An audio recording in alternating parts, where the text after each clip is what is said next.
Buenas tardes a todos, bienvenidos a los seminarios que tenemos todos los viernes al mediodía de parte del Laboratorio de Reología y Fenómenos de Transportes, que está ubicado aquí en la UNIES, en el primer piso, Laboratorio 7.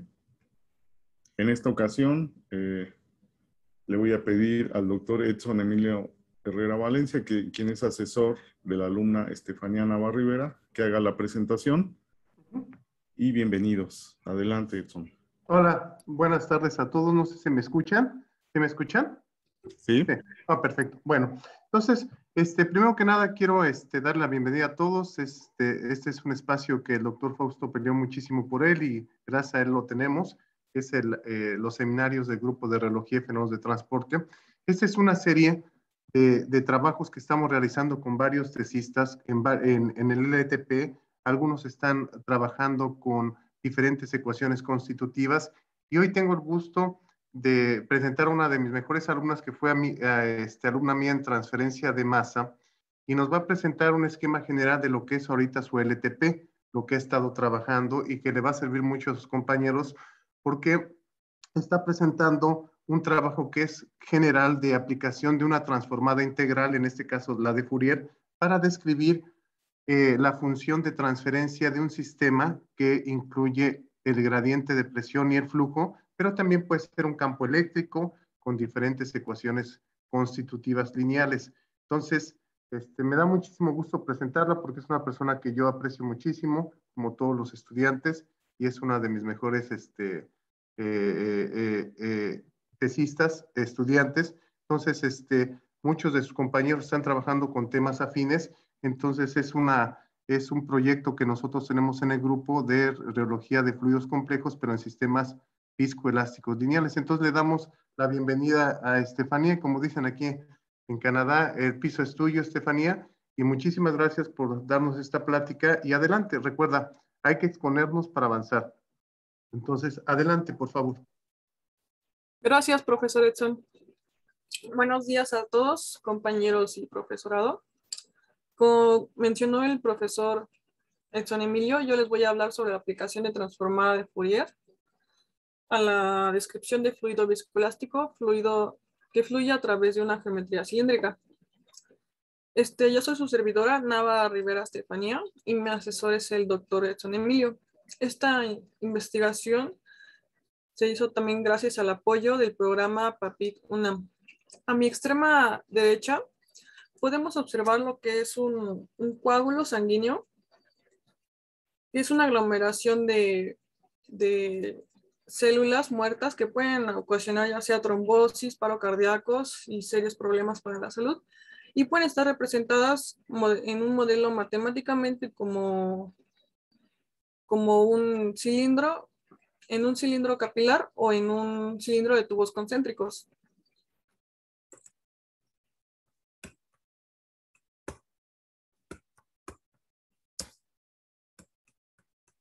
Es que no cambia. Mira, si te desplazas en la parte izquierda de abajo, ahí puedes encontrar las flechitas. Ahí está. Allá. Gracias. Bueno, No. en el contenido, yo les voy a presentar lo que es la introducción, los antecedentes, la motivación, desde luego los objetivos y la hipótesis, el planteamiento de problema, el modelado matemático, en el cual tenemos el diseño y análisis. Y lo que es la simulación y análisis de resultados, conclusiones y trabajo futuro, se los presentaré en mi siguiente seminario. En la parte derecha tenemos lo que es la representación esquemática de un fluido viscoelástico de Maxwell. Estos discos de aquí representan lo que puede ser la parte elástica del fluido. Y eta P representa la contribución de la viscosidad.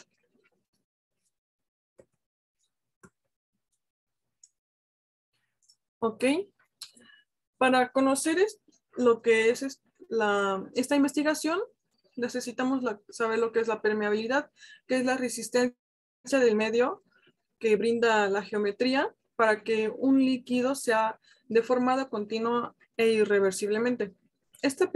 La permeabilidad intrínseca solamente aplica para un fluido newtoniano y cuando hablamos solamente del medio o de la geometría. La permeabilidad de Darcy o permeabilidad real aplica solamente para fluidos no newtonianos o viscoelásticos de Maxwell. Por ejemplo, podemos tener un medio poroso que tiene huecos o oquedades o cavidades en el cual puede fluir este fluido y este medio poroso le brinda cierta resistencia al fluido. Entonces, mi contribución aquí es brindarles una función de transferencia compleja que nos permita describir la permeabilidad de Darcy sin tantas ambigüedades para un fluido de nuestro interés. Necesitamos conocer también lo que es una oclusión central y una oclusión periférica.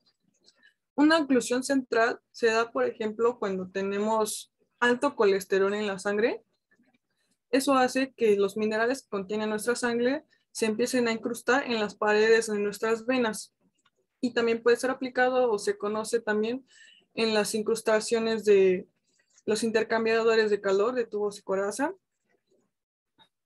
Y una oclusión periférica, como les mencioné en la figura 1.2, puede ser un coágulo sanguíneo también. Y lo vamos a representar matemáticamente como en mi figura 1.1, como un capilar, la oclusión central, y una oclusión periférica como un tubo concéntrico donde el fluido pasa a través de la zona anular de esta corona circular.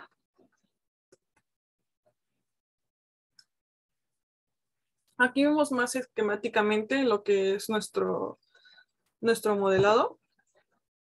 En mi extrema izquierda superior podemos observar que la obstrucción periférica causa una reducción en el radio del tubo. En la parte inferior izquierda podemos observar esta zona asombrada representa lo que es la oclusión y nos da para trabajar dos radios, un radio 1 y el radio exterior 2. Y aquí pues podemos observar que esta oclusión puede ser causada, por ejemplo, por un coágulo y el fluido sanguíneo pasa a través de la zona anular. En nuestros antecedentes.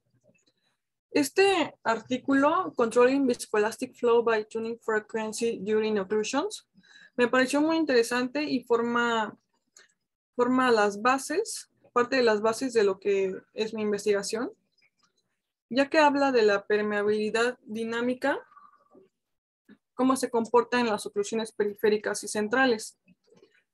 Y también, bueno, explica cómo controlando el gradiente de presión en función de una adecuada frecuencia, podemos recuperar la magnitud de flujo en un 97%, que disminuye gracias a estas oclusiones. Y esto pues se trabajó en sangre humana y con altos índices de hipercolesterolemia. Es muy interesante. En este artículo que vemos aquí,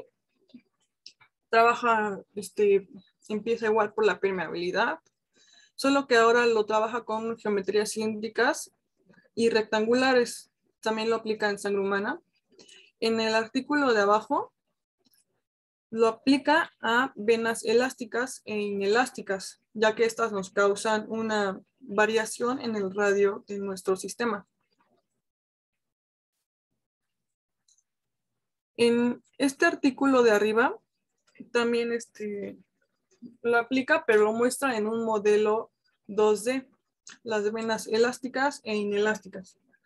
En el artículo del Journal of Theoretical Biology, lo aplica, pero ya nos muestra lo que son datos experimentales de estos comportamientos.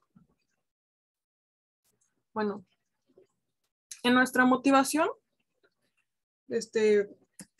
aquí podemos observar que puede aplicarse en muchas zonas o áreas donde existan frecuencias. Por ejemplo, aquí en las células ciliadas externas de un oído, estas se expanden y se contraen, haciendo que las ondas se amplíen y tener una mejor audición que se logró con una mejor frecuencia. En la sangre humana también es aplicable, ya que es un fluido viscoelástico impulsado por una bomba peristáltica, que es el corazón, que también es un gradiente de presión en función de una frecuencia y que puede presentar oclusiones periféricas o centrales. En la recuperación del petróleo, podemos también ahí encontrar que es un fluido altamente viscoso, tiene elasticidad. Podemos encontrar otros materiales más pesados que claramente pueden causar incrustaciones o obstáculos en nuestro fluido. También lo podemos encontrar en la naturaleza, como por ejemplo esta arañita, que, bueno, la seda es también un fluido elástico y viscoso, donde en las contracciones de su pancita, pues puede manejar cierta frecuencia para hacer que ese fluido, pues tenga una mejor fluidez. Y, por ejemplo, también en una bomba peristáltica, ocupadas también en la industria para fluidos viscoelásticos, donde este rotor impulsa el fluido y tiene que tener cierta frecuencia, ¿no? Para lograr una magnitud de flujo deseada. También lo podemos observar en la extrusión de polímeros. El polímero, no se ven los GIF, pero el polímero entra por acá, es fundido y se le aplica calor. Este es un eje rotativo que también es impulsado por un motor que tiene cierta frecuencia para ayudar a que haya una mejor transferencia de calor.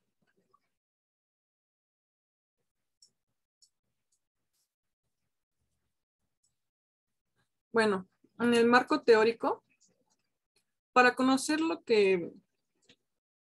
y entender mejor lo que es esta investigación, necesitamos saber lo que es la ecuación de Hagen y Poiseuille, que nos describe el flujo volumétrico relacionando el gradiente de presión, que es la fuerza motriz, y este signo negativo se da por la segunda ley de la termodinámica, que por ejemplo aquí en este caso nos puede describir que un fluido va a fluir de una zona donde hay mayor presión a menor presión, se va a desplazar.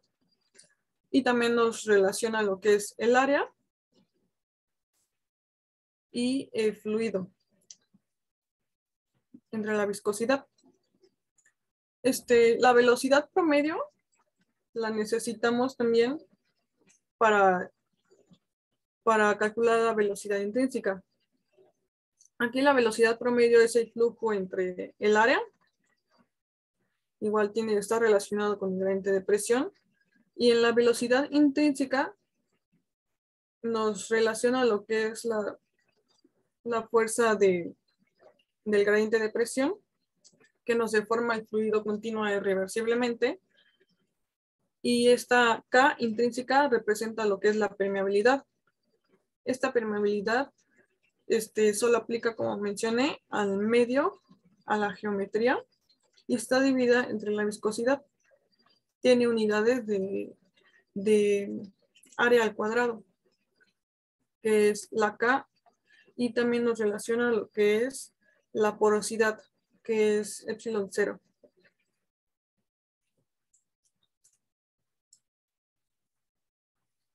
Bueno, también tenemos lo que es la permeabilidad de Darcy. Esta permeabilidad nos relaciona ya lo que es el medio con el fluido. y, por supuesto, la fuerza motriz. Y mi aporte aquí es brindarles una función de transferencia compleja que nos describe la permeabilidad de Darcy. Esto para no causar tantas ambigüedades y pueda aplicarse en un fluido deseado. Beta, lo que tenemos aquí, beta, es un parámetro que nos contiene las propiedades tanto del fluido y del medio, como son la viscosidad y la densidad y el área. O phi, esto que tenemos aquí, es un operador de la viscosidad. Puede ser de Maxwell, de Jeffrey, Burgers, que también hablaremos un poco de eso más adelante. Bueno, hipótesis. Mi hipótesis es que al utilizar la función de transferencia compleja para determinar la permeabilidad de Darcy, se podrá calcular con mayor precisión la magnitud del flujo de un fluido viscoelástico lineal, siempre lineal, de interés sometido a un gradiente de presión pulsátil. Dentro de mis objetivos está el estudiar lo que es un fluido viscoelástico en geometrías cilíndricas y calcular la transferencia compleja del sistema en función de las propiedades materiales. También está en formar grupos adimensionales, entre ellos encontrar el número de Débora, lo que nos permitirá modelar con mayor facilidad y así tener un mejor análisis de lo que son las curvas de las resonancias de nuestro sistema. También utilizaré datos de un fluido biológico con el fin de obtener una respuesta dinámica lineal del sistema y ver cómo se comporta esta función de transferencia compleja. Bueno, a continuación veremos mi problema físico y el modelado matemático. En el modelado matemático, primero empiezo con el capilar, que es la imagen que tenemos a mi extrema izquierda, que es la figura 2.3. En este capilar se encuentra un radio, el eje radial, que está igualado a una longitud A. Y la longitud axial del eje Z lo igualé a una longitud L. A través de este capilar fluye un fluido no newtoniano viscoelástico de Maxwell, el cual es deformado continua e irreversiblemente por un gradiente de presión pulsátil. Y las condiciones de este modelo matemático que fijé es que es un fluido incompresible. Las coordenadas son cilíndricas, R, θ y Z. Es un fluido no estacionario, ya que la velocidad en el eje axial Z depende del tiempo. Y pues por lo tanto su derivada es diferente de cero. Y es deformado por un gradiente de presión en el eje axial. El flujo es unidireccional, que también depende del tiempo. Es un fluido no newtoniano, por lo cual su viscosidad no es constante. La fuerza motriz es un gradiente de presión transitorio y depende de nuestro eje axial Z y del tiempo. Los mecanismos gravitacionales son despreciables en el eje Z, ya que pues nuestro sistema lo tomamos como en un esquema horizontal. En nuestra primera geometría es un capilar y la segunda es una corona circular, que veremos a continuación. Es un flujo unidireccional en el eje Z y es simetría cilíndrica. Estas condiciones del modelado aplican también a nuestro capilar, que tenemos aquí en mi imagen izquierda, que son dos tubos concéntricos que podemos observar aquí, que nos da un R, un radio 1 y un radio 2, que es R1 y R2. También es en la longitud axial, ya es igual a L. Y aquí también fluye un fluido no newtoniano viscoelástico de Maxwell, deformado continua y reversiblemente por un fluido pulsátil. Ocuparemos lo que son la ecuación de continuidad, que es un balance de masa sin reacción química, la ecuación de movimiento, que nace a partir de la segunda ley de Newton, una ecuación reológica para describir el fluido viscoelástico, que nos relaciona la ley de Newton con la ley de Hooke. Dentro de esta función podemos incluir lo que son operadores de la viscosidad, como el operador de Maxwell, Jeffrey, Burgers, Boyd-Kelvin y modelos fraccionales. Yo voy a ocupar lo que es un modelo de Burgers modificado, que es polímero más aportaciones viscoelásticas. Ok. Mecanismos inerciales. Yo comencé con lo que es la ecuación de movimiento lagrangiana, que nace de un balance de materia de Euler-Cauchy. Necesitamos, bueno, aquí esta ecuación de movimiento nos relaciona la fuerza motriz, que es el gradiente de presión, con el tensor de esfuerzos. Este tensor de esfuerzos yo solo voy a ocupar la componente R y Z, por eso lo demarqué aquí, más un gradiente, la densidad por la gravedad, que son las fuerzas de vuelto. Y la ecuación lógica que voy a ocupar es el tensor de esfuerzos, que es proporcional al producto de la viscosidad por la rapidez de deformación aplicada a nuestro sistema en el eje radial. Insertando esta ecuación lógica en la ecuación de movimiento lagrangiana, obtenemos lo que es nuestra ecuación en Navier-Stokes modificada. Y aquí podemos observar que ya tenemos un término diferente, que es la viscosidad multiplicado por el operador laplaciano, más las fuerzas de bulto. Desarrollando este operador laplaciano, podemos desarrollarlo para las tres componentes, R, θ y Z. Pero como ya mencionamos que es un flujo unidireccional solamente en Z, solo vamos a ocupar el componente en Z. Y este componente en Z le vamos a aplicar lo que les mencioné anteriormente, nuestras condiciones matemáticas, ya que velocidad en Z solo está en función del radio. Y no está en estado estacionario. Por lo tanto, nos queda nuestra ecuación así, del componente Z, que es una ecuación diferencial que yo resolví aplicando la transformada de Fourier. Esto porque tenemos nuestra velocidad en Z en el espacio de coordenada R y del tiempo, y la necesitamos transformar al espacio de Fourier para que nos quede en función de la coordenada R y de la frecuencia. Entonces, aplicando esta transformada de Fourier, nos quedó esta ecuación diferencial de la siguiente manera. Y bueno, a esta ecuación diferencial le aplicamos lo que es un parámetro beta como un cambio de variable por este signo negativo de aquí.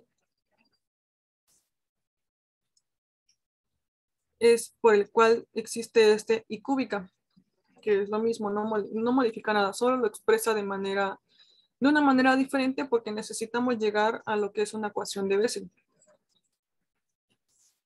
Y el parámetro beta está representado por la densidad en función de el I complejo y la frecuencia, entre la viscosidad, que está en función de la frecuencia también. Y aplicamos un cambio de variable, que es X igual al número I por beta por el eje radial R. Y obtenemos una ecuación de Bessel modificada, que es esta de aquí. Y para resolverla necesitamos encontrar el perfil de velocidades homogéneo y el particular y sumarlos. Sabemos que en el homogéneo tenemos que igualar a 0 para encontrarla, y para el particular igualar a una constante, que en este caso le iguala a la constante A. Y de esta manera encontramos la solución general que se suman.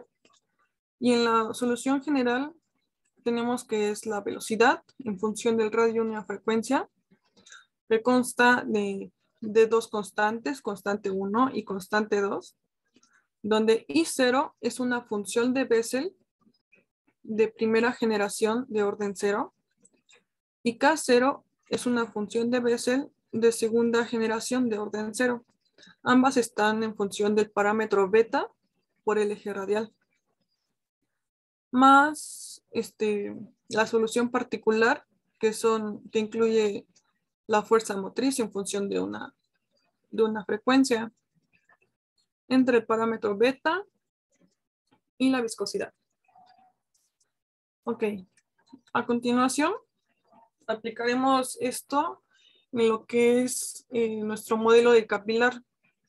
A esta solución general le aplicamos lo que es la condición de frontera 1, que cuando tenemos nuestro radio igual a A, aquí en la orilla nos encontramos en esta parte, gracias a la viscosidad, nuestra velocidad en las paredes de la geometría es igual a 0.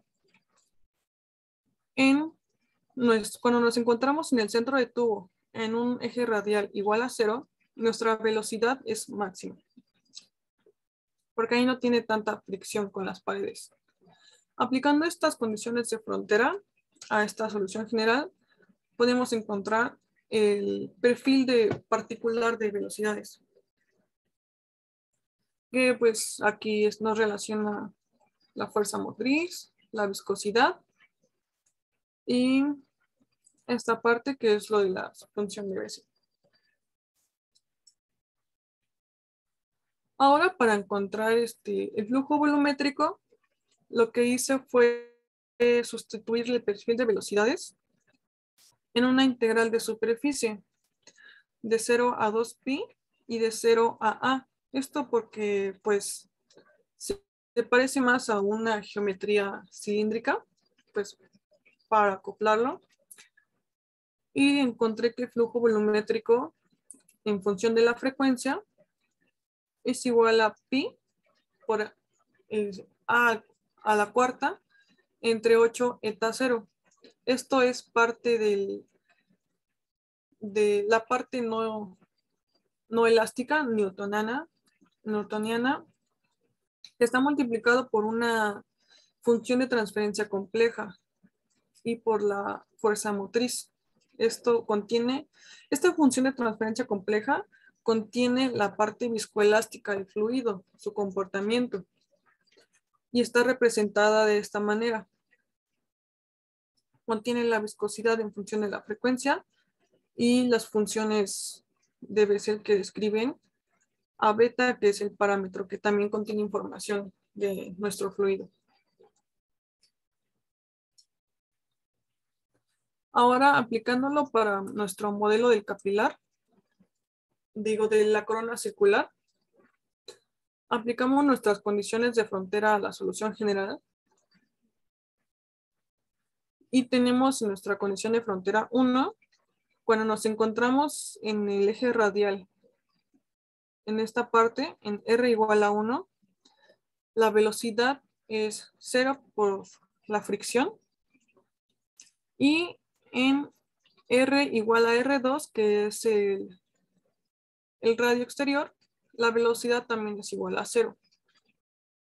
Entonces, sustituyendo esto, obtenemos el perfil y calculando las constantes, obtenemos el perfil de velocidades particular, que es este de aquí, donde igual nos encontramos con I0, que es la función de Bessel de primera generación de orden 0, y K0, que es la función de Bessel de primera generación de orden 0, donde M1 y M2 son constantes que contienen información sobre la geometría. Aquí podemos observar, son estas de aquí, donde se incluye R1 y R2. Bueno, y para encontrar lo que es el flujo volumétrico, aplicamos la integral de superficie de 0 a 2pi y de R1 a R2, sustituyendo el perfil de velocidades en esta integral, y se tienen estos operadores. Operando esta integral obtenemos el flujo volumétrico, que contiene la parte no elástica de fluido, en esta parte que es similar a la de Hagen-Poiseuille, y multiplicado por la función de transferencia compleja, que aquí es diferente, y por el gradiente de presión en función de una frecuencia. Aquí tenemos nuestro parámetro beta, que está incluido en la función de transferencia compleja. Esta es nuestra función de transferencia compleja, la que está aquí adentro, donde M1 y M2 son las mismas constantes que les presenté en las diapositivas anteriores. En esta función se encuentra información sobre nuestro fluido, como la viscosidad, en función de la frecuencia, y también información sobre la simetría, su comportamiento.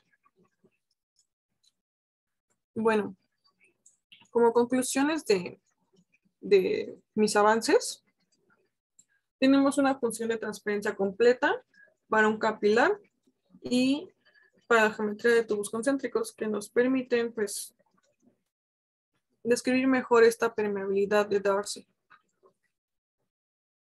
Tenemos una metodología general para estos fluidos. Y esto lo podemos aplicar en fluidos de interés, como son sangre humana, pueden ser sistemas micelares, en dispersión de cristales líquidos y en diferentes tipos de polímeros con cierta elasticidad y viscosidad. Ok. En mi trabajo futuro, yo me comprometo a proporcionarles a ustedes el adimensionamiento de esta función, que nos va a ayudar a tener un modelado matemático. Se los presentaré también el trabajo escrito y mi proyecto del ETP9 completo. También haré mi examen de grado, y uno de mis objetivos es hacer una presentación en un congreso de la AMIDIC y presentar un artículo sobre esto.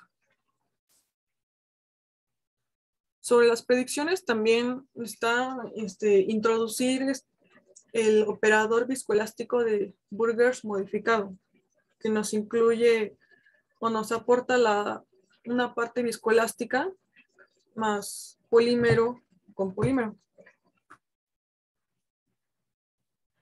Y bueno, el número de Débora es uno de los que estoy trabajando en el adimensionamiento para facilitar el modelado matemático.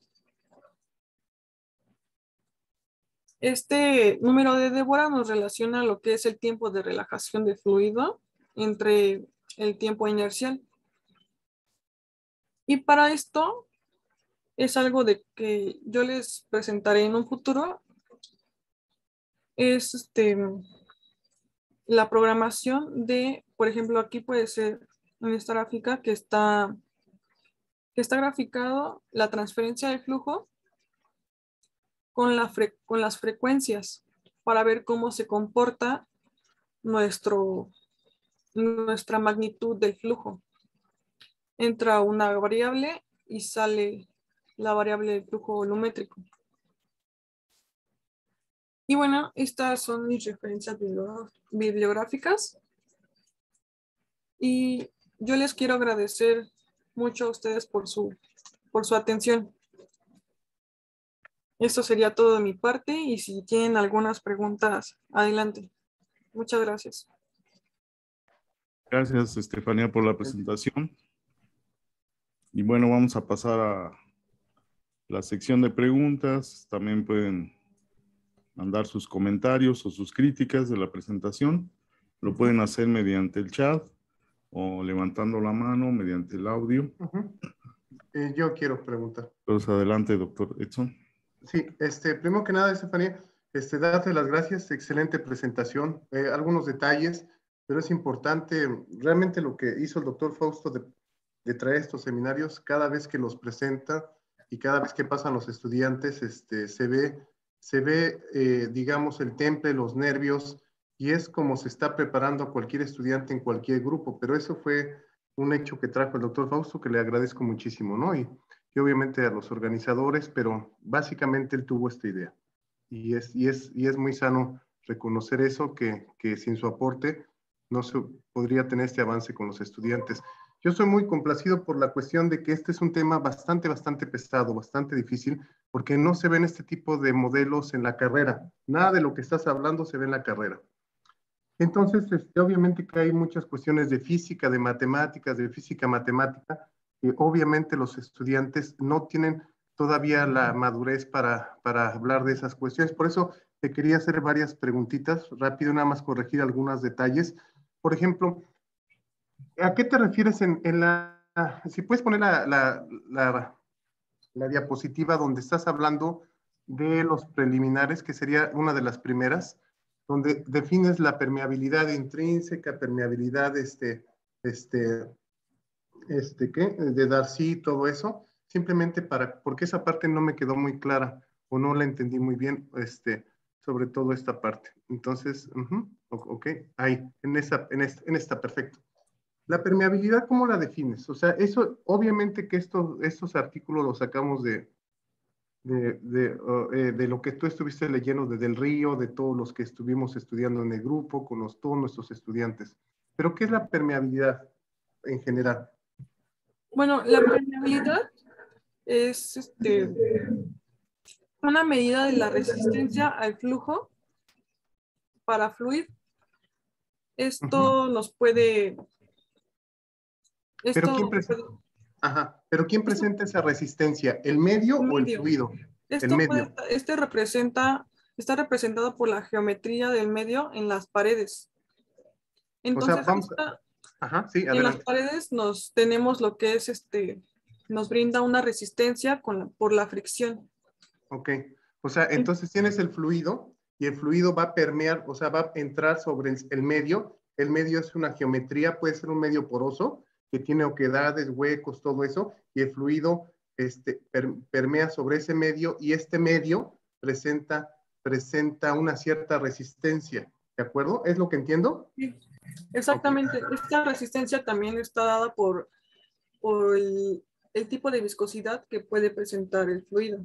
Ok, entonces, ¿cuándo nada más hablamos de la geometría? ¿En qué caso hablaríamos estrictamente de que el medio es la parte geométrica, la superficie? ¿Para qué tipo de fluidos? Para los fluidos de tipo newtonianos, donde su viscosidad es constante, ahí es donde tenemos la permeabilidad intrínseca, que solamente hablamos de lo que es el medio.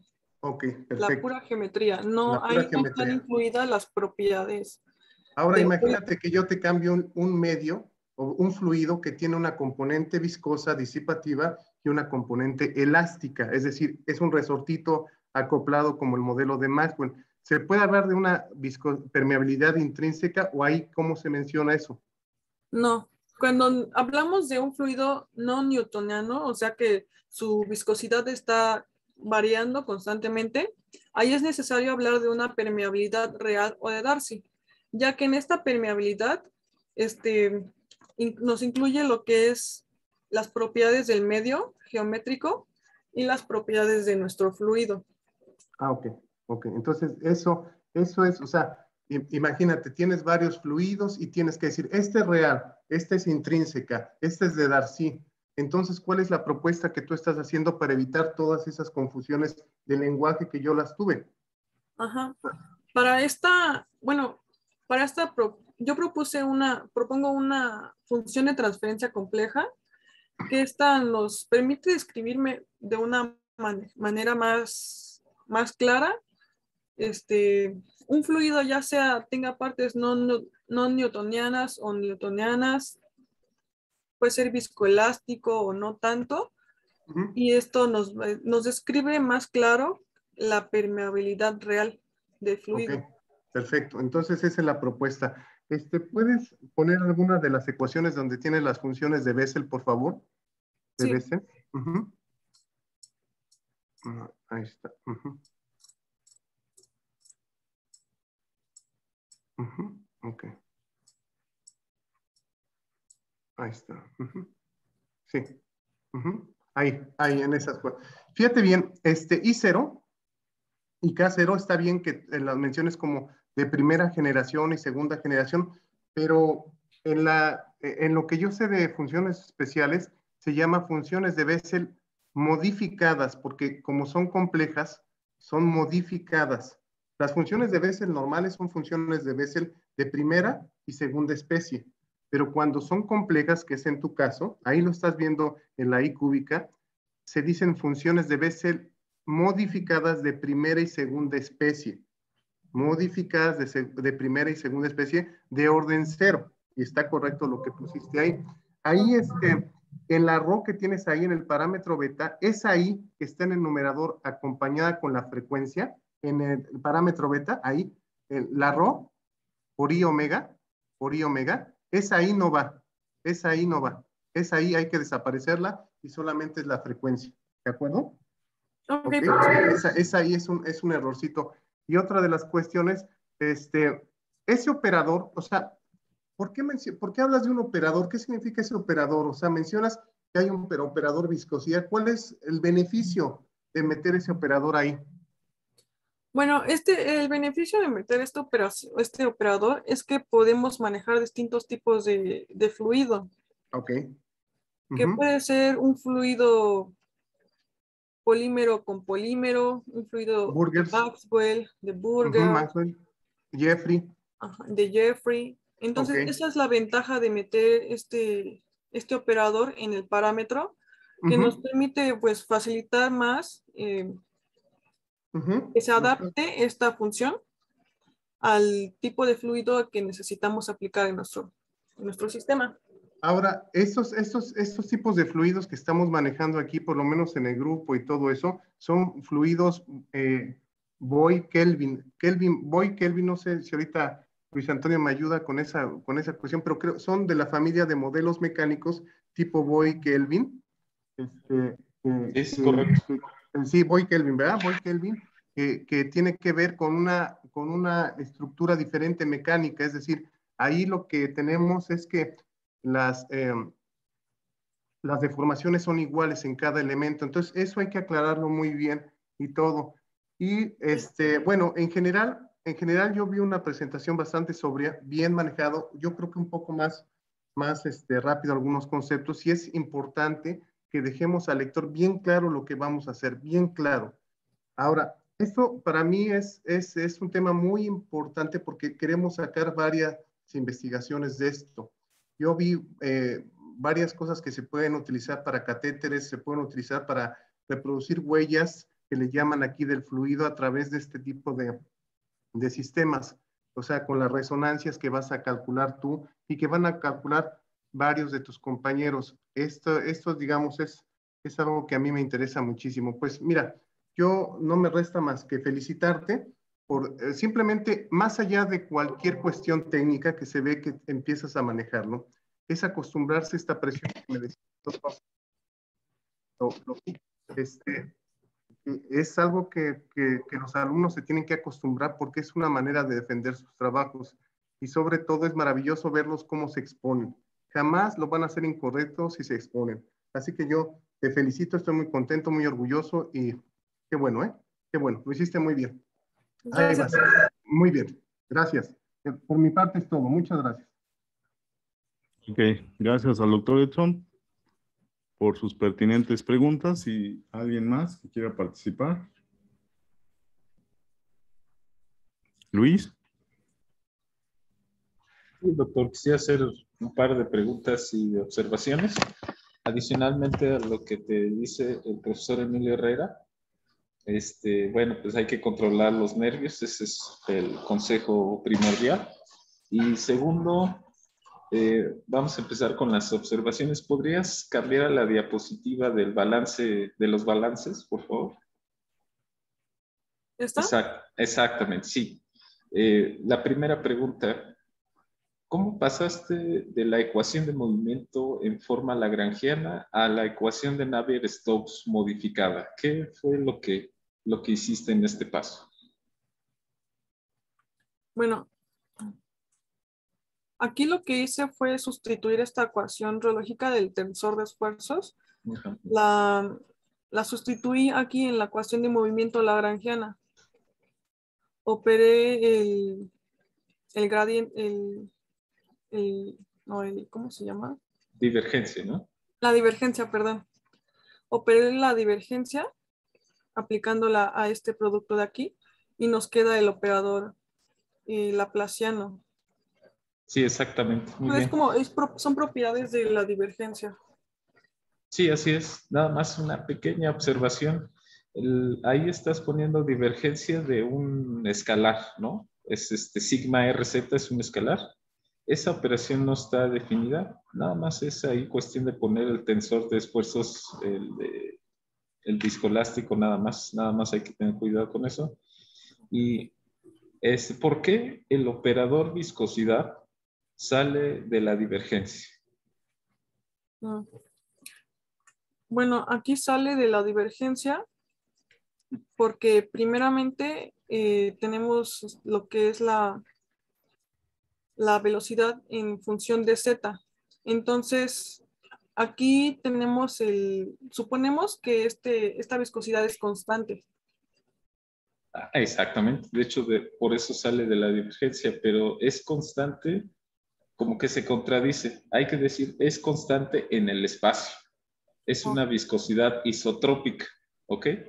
No es una viscosidad que dependa del espacio, depende del tiempo, eso sí. Entonces, por eso puede salir de la divergencia, pero en realidad es porque es una viscosidad isotrópica, ¿no? También hay que tomar en cuenta eso. Ya por último, por si alguien quiere hacer una pregunta, ¿por qué le llamas función de transferencia? Bueno, yo le llamo función de transferencia porque lo que se tiene es una transferencia de un fluido muy especial que es el viscoelástico, en el cual pues se transfiere, hay dentro una transferencia de movimiento y de masa. Bueno, mira, este término de función de transferencia está ligada a la dinámica y control de procesos. Se dice función de transferencia porque es un cociente entre la entrada de tu sistema y su respuesta. Yo te preguntaría, ya por última vez, ¿cuál sería la entrada de tu sistema de flujo? ¿Cuál es el input que tú le estás poniendo a tu sistema? La entrada es nuestro gradiente de presión. Exactamente, exactamente. ¿Y cuál sería tu respuesta? La respuesta es nuestro flujo. Perfecto. Entonces, por eso se le llama función de transferencia. Tienes un input, una presión pulsátil, y tienes tu output o tu respuesta, que es el flujo efectivamente. Sería todo. Muchas gracias, Estefanía. Excelente presentación. Muchas gracias, Luis Antonio. Sí, gracias, Luis. Bueno, todavía tenemos unos minutos por si alguien más quiere participar. Mientras, está levantando la mano Flores Rivera Paulo. Adelante. ¿Qué interpretación se le da al lado real de la ecuación resultante y al lado imaginario?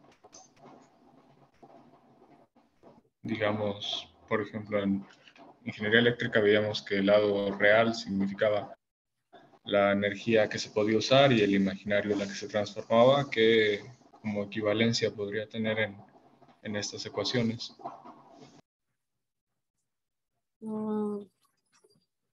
Bueno, yo tomaría como que el lado real está representado como el tiempo, las propiedades de nuestro sistema que, bueno, son reales como la viscosidad. Y bueno, en el lado imaginario tenemos números que a veces son difíciles de operar y tenemos que representar esos números de una forma imaginaria. También, por ejemplo, aquí utilizando la transformada de Fourier, pasamos a un espacio imaginario que nos sirve para representar esa frecuencia que no está, ¿cómo decirlo? Ligada que no se ve físicamente, sino que está representada por esa frecuencia en el área imaginaria. No sé si respondí tu pregunta. A ver. A ver.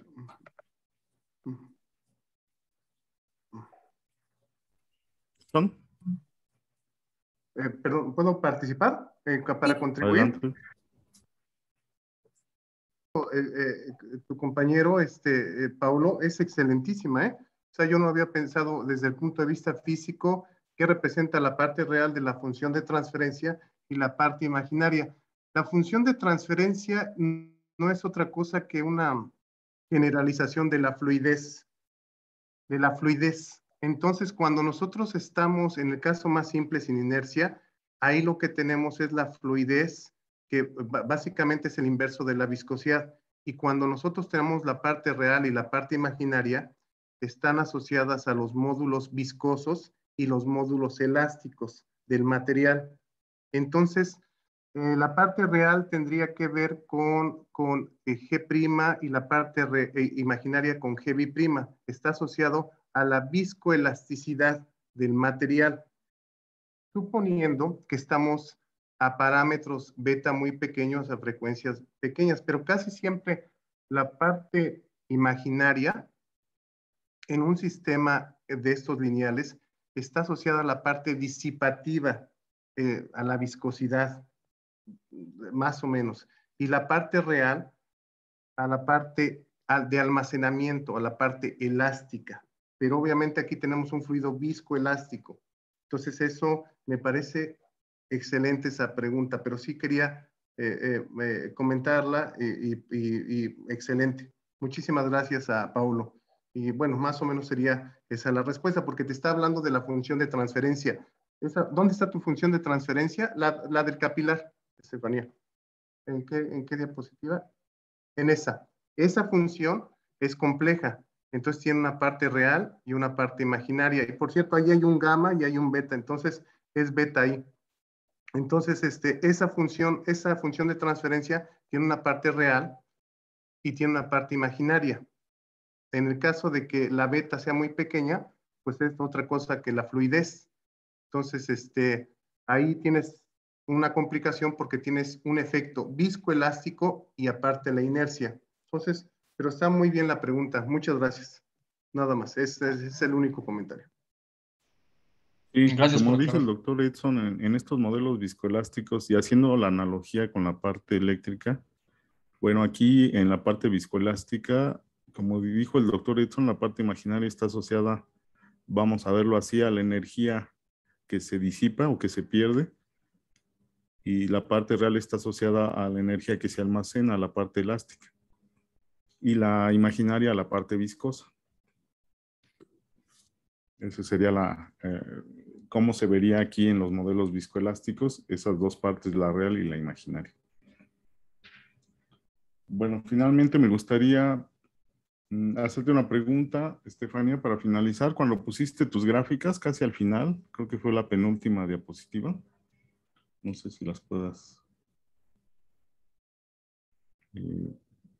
Ajá, y recuerda que es muy importante aterrizar todo esto a la parte física Yo sé que hay que hacer un análisis que no es fácil, pero por ejemplo, cuando discutiste estas gráficas, en la de la izquierda, pues se ve una señal muy prominente, ¿no? Que hasta la marcaste con la letra A, y luego unas señales pequeñitas más adelante, y luego hay otras curvas de diferente color que están marcadas con B y C. Mi pregunta es, viendo esta gráfica, pues llama la atención ese pico central o esa señal, vamos a llamarla. Físicamente, ¿qué representa para tu trabajo o cuál es la conclusión de esa señal?